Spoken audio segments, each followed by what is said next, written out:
All right, team, here we go. It is May. We are into the final month of school, and we can do this, guys. Welcome to Religion for the week of May 4th. These are our guided notes. So I've already started, but I want to just do a little review here. So what you see on your screen is what should be in your notes. So we are talking about morality, and our goal in these lessons and this learning is to be the most free and effective disciples or followers of Jesus that we can be. So last week we looked at some new ideas and we reviewed some things we've learned before. We talked about morality, and morality has to do with making moral choices, things that are either good or bad, choices that are right or wrong, choices that are virtuous or sinful. Then we reviewed the three powers of the human soul, which we've talked about throughout the year. We have the capacity to think, which is intellect or reason. We have the capacity to choose, which is free will. We have the capacity to love. And when we talk about free will, it's very important to emphasize the fact that in order for us to be responsible for our choices, they must be voluntary or freely chosen actions. So if somebody forces us to do something that is wrong, that is bad, that is sinful, we are not morally responsible for that choice. So the voluntary act or choice is a very important concept. Then we talked about character.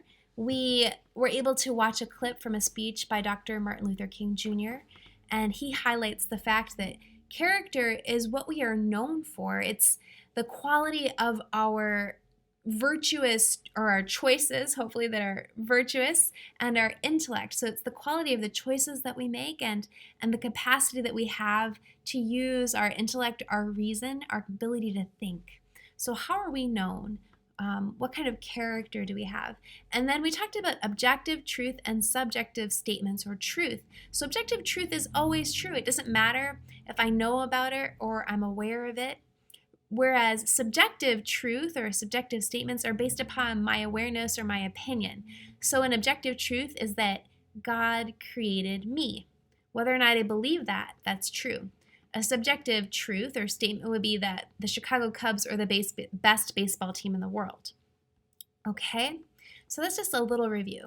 So this week, we're going to look again and refocus in on Christian anthropology. So if you didn't get to type these, or rather write these review notes, just go ahead and pause the video for a moment and make sure that you have that review down, because I want to make sure that we're aware of where we've been and where we're going. All right, so I want us to keep track of this stuff. All right, so here are the new concepts that we're going to talk about this week. So first of all, we're talking about Christian anthropology. We're talking about Christian anthropology, and we'll get to what that actually means a little bit further in the notes. But our thing that we're going to explore is, what does it mean to be human? How are humans unique in all of creation? So these are the questions that we're going to be answering. What does it mean to be human, and how are humans unique in all of creation? Well, if we look at Genesis chapter 1, verses 26 and 27, we find out the answer to this question. Genesis 1, 26 to 27 says, "Let us make human beings in our image, after our likeness. Let them have dominion over the fish of the sea, the birds of the air, the tame animals, all the wild animals, all of the creatures that crawl on the earth." God created mankind in his image. In the image of God, he created them. Male and female, he created them. So that comes directly from the Bible. And what do we learn from that scripture passage? Man is the only one of God's creatures made in his, God's, image, and this makes him unique. So man is the only one of God's creatures made in God's image, and that makes him unique. No other creature is made in the image of God. So because we're made in God's image, we have these three powers of the human soul that we talked about last week. 3 powers of the human soul. So remember that. All right, now we want to think about a structure that we can use to help us understand how exactly is it that humans are different from the rest of creation. So I want to share with you a schema that a philosopher, E.F. Schumacher, came up with. So we're going to look at what E.F. Schumacher identified as the chain of being. So this is going to be a structure that will help us to see how creation differs. All right, so this is his chain of being right here. We're just going to do a list. So number 1, the lowest level of being is there exists material.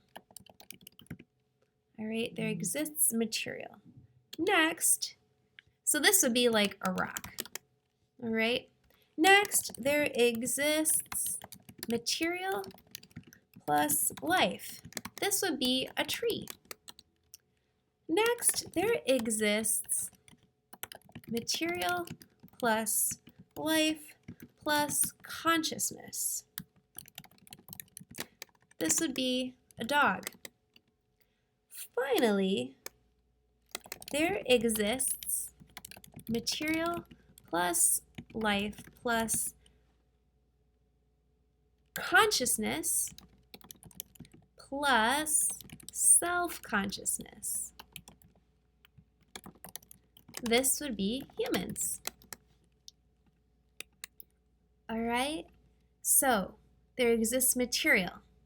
That would just be something that's inanimate, that has no sensation, that doesn't live. All right, then we've got material plus life. So this would be the plant order of creation, trees, flowers, all of those kinds of things. Then, and even how do you say, like single cell organisms, anything that is not conscious, that doesn't have an awareness, would be included in the second level. Third level, there exists material plus life plus consciousness. So this would be our animals, right? So our animals are conscious of what's going around them. They know what's going on around them. They can see things. They can feel things. They have a sense of instinct, etc. But with humans, we add self-consciousness. So this is what distinguishes us from the other levels of creation. And the final point here is that between each level of the hierarchy,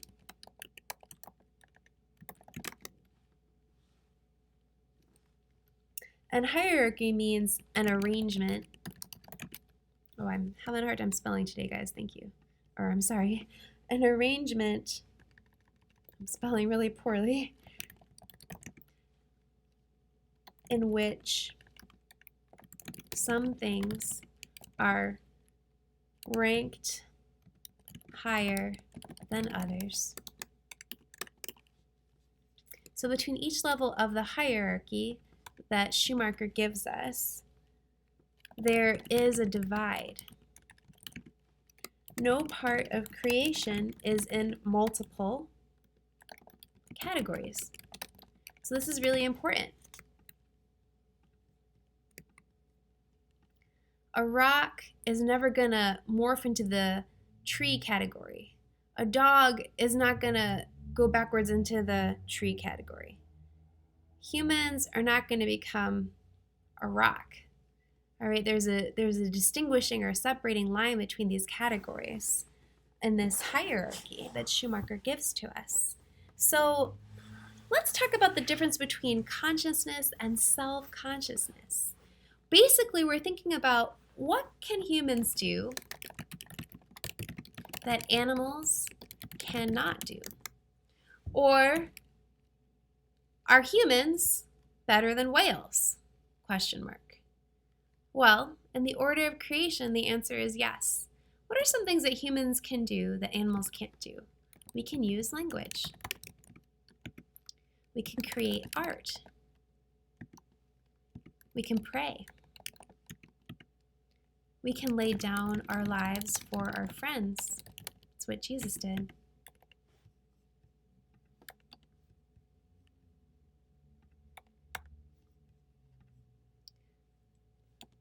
And then finally, we can contemplate the world around us. That's pretty amazing. And our place in it.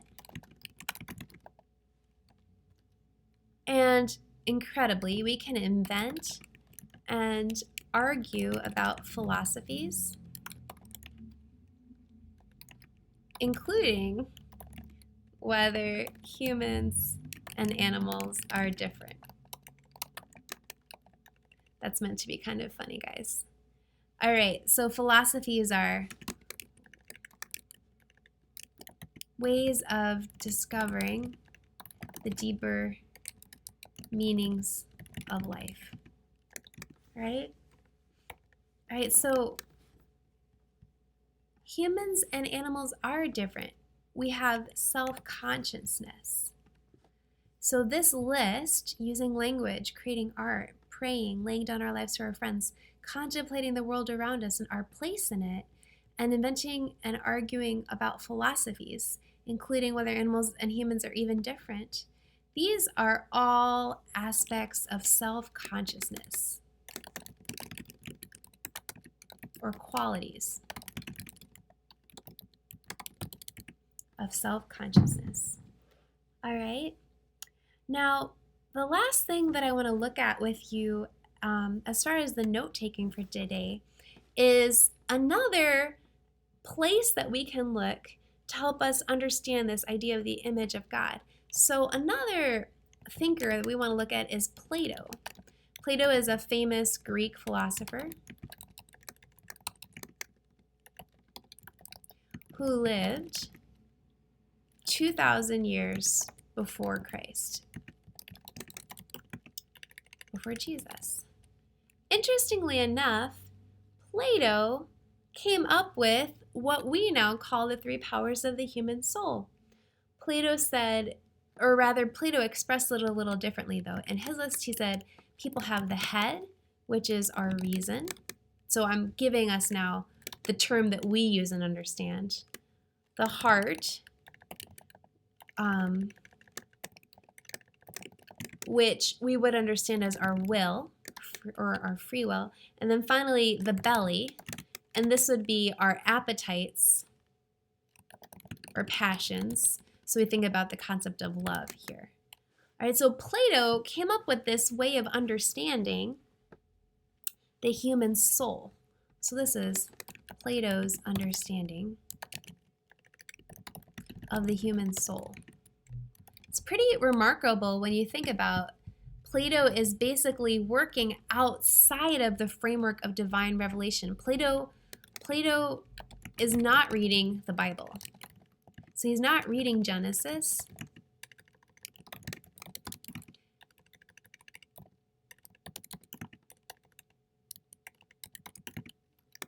Plato is coming to this understanding not having experienced divine revelation, not having read Genesis, not having experienced scripture. And this is a really important point that we're going to come back to try to understand what is going on with that. But to draw or to kind of bring our notes to a conclusion, again, what is Christian anthropology? Basically, the Christian understanding of the human person. So we're trying to answer the question,